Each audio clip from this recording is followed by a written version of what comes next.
अबे बाइक रोक, गाड़ी रोक। अरे सर वो देखिए, यही वो दो लड़के हैं जो मेरे पैसे लेकर के भागे थे। ओ भाई, अरे ये तो सारे पैसे निकल गए, चलो। अबे पागल लड़की, तूने हमारे सारे गुब्बारे फोड़ दिए। अबे तू पागल है क्या? पहले पैसे उठा, किसी को मत देख वरना पकड़े जाएंगे। अरे इंस्पेक्टर साहब। पुलिस? हाँ पुलिस। कब है ये गुब्बारों में इतने सारे पैसे भर के कहां से लेके आ रहे हो तुम? अरे नहीं नहीं नहीं, ये तो इसने बोला था। अबे तू पागल है क्या? मैंने थोड़ी ना बोला था। अरे नहीं, इसको नहीं ना, ये पुलिस देखता है ना, तो इसको थोड़ा हार्ट बीट का ना प्रॉब्लम है। हार्ट बीट इसकी बढ़ती चली जाती है। देखो कपड़ा बेचारा, मैंने ना यहाँ पे डले हुए देखे थे, और उसके बाद जैसे ही देखे हम लोग पीने के लिए आ गए है ना, और कुछ भी नहीं है। हाँ झूठ बोल रहे हैं साहब। मैं बताता हूँ, एटीएम से मैंने पैसे निकाले और मैं गिन ही रहा था, और ये लोग मोटरसाइकिल से छीन करके सारे पैसे भाग गए। मैं सोसाइटी के गेट तक भी इनके पीछे पीछे आया था, फिर ये यहीं घुस गए इसके अंदर। अबे ओए, झूठ बोलने की ना कोई जरूरत नहीं है। ये ऊपर वाला फ्लैट ना मेरा ही है, और ये मेरी विंग में रहते हैं। इन्होंने आते ही मुझे बताया था कि ऐसे ऐसे मेरे पैसे लेके कोई भाग गया है। हम नीचे उतर ही रहे थे कि हमने तुम लोगों को देखा।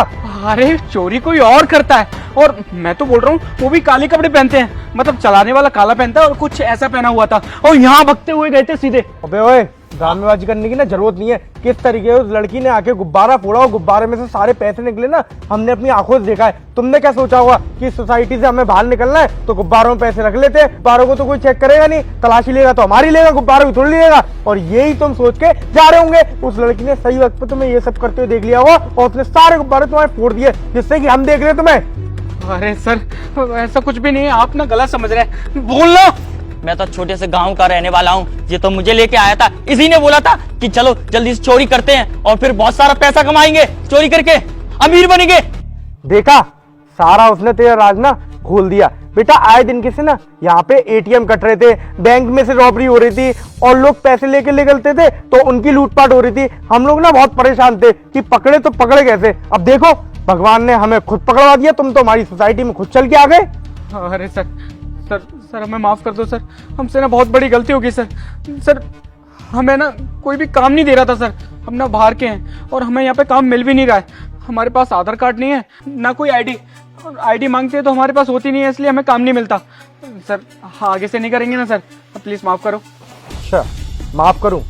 ये इतनी प्लानिंग है तुम कर रहे हो, गुब्बारों में नोट ले लेके जा रहे हो, और तुम बोल रहे हो कि मैं तुम्हें माफ करूं? बेटा ये तुम्हारी प्लानिंग से ना मुझे एक बात तो पता चल गई कि तुम लोग ना आजकल के चोर नहीं हो, तुम ना बहुत शातिर हो। तुम्हें हर सिचुएशन में टैकल करना अच्छी तरीके से आता है। इसका मतलब तुम बहुत पुराने चोर हो, और तुम्हारे खिलाफ कंप्लेन ना मेरे पे 40-50 आ चुकी है। कहीं लूट कर रहे हो, कहीं किसी का मर्डर कर रहे हो, कहीं चैन स्नैचिंग कर रहे हो। अब तुम मेरे हद से चढ़ गो ना। नहीं साहब, छोड़ दो, माफ कर दो साहब, ऐसी गलती अब दोबारा से नहीं होगी साहब। अबे चुप कर, बहुत देर से बखेती करे जा रहे हो दोनों के दोनों। सर मैं क्या कहता हूँ, इन दोनों की कंप्लेंट हमारे पास काफी टाइम से है, और अब तो सबूत भी हमारे को मिल गया है। मैं कहता हूँ इन दोनों की कस्टडी ना एक बार मेरे हाथ में दे दो। बर्फ पे लिटा लिटा के नाम मारा ना, मेरा नाम भी ना अनिकेत सिंह नहीं। अब ना एक काम करो, इनसे ना हमें बात ही नहीं करनी है। इन दोनों को चौकी लेके चलो, वहीं पे बात करूंगा। लेके चलो, चलो यहाँ से, चल चलो।